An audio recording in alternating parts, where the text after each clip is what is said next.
Je m'appelle Amélie Chambon, j'ai 31 ans et je suis gérante de l'entreprise Modom.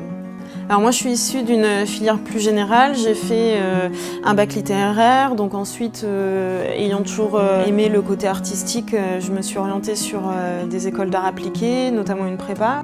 Je suis repartie en CAP à 23 ans je crois, chez les Compagnons du Tour en formation pour adultes, et là j'ai fait un CAP de menuisier, fabrication d'atelier. J'aime partir de rien et arriver à un résultat final, que tout soit fait entièrement à la main, ça je trouve ça passionnant. On a vraiment le sentiment que voilà, c'est de la création pure et qu'on a la main mise sur chaque étape. Il faut avoir la volonté de pousser au maximum tout le temps, il faut être exigeant, patient aussi, mais effectivement la passion c'est la base du métier, et donc cette volonté de bien faire tout le temps, ça c'est important, oui.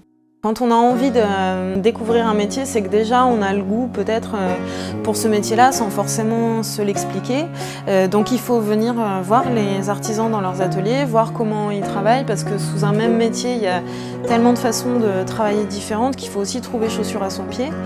Les gens auront toujours besoin de se loger, de rénover leurs biens et leurs appartements, leurs maisons. Donc voilà, il faut des artisans pour pouvoir le faire, et tout n'est pas industrialisable, et il y a forcément du travail à la main à un moment donné qui doit être fait.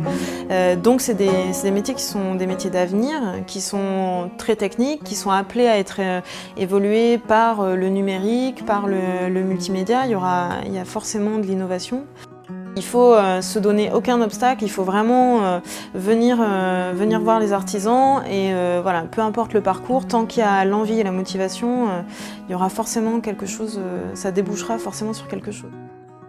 Je pense vraiment qu'on ne peut pas, dans une société, se passer d'artisans du bâtiment. Il y aura toujours des fuites d'eau, il y aura toujours des installations électriques à faire, il y aura toujours des maisons à construire, à réparer, des toits, des salles de bain, des cuisines. Les gens s'en rendent peut-être pas toujours compte, malheureusement, mais c'est une réalité.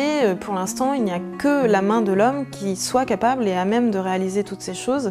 On n'est pas encore remplaçable par des robots, et quand bien même, de toute façon, il y aurait plein de choses à mettre en place. Donc oui, non, c'est un métier d'avenir, et il faut qu'il évolue en même temps que la société, c'est sûr.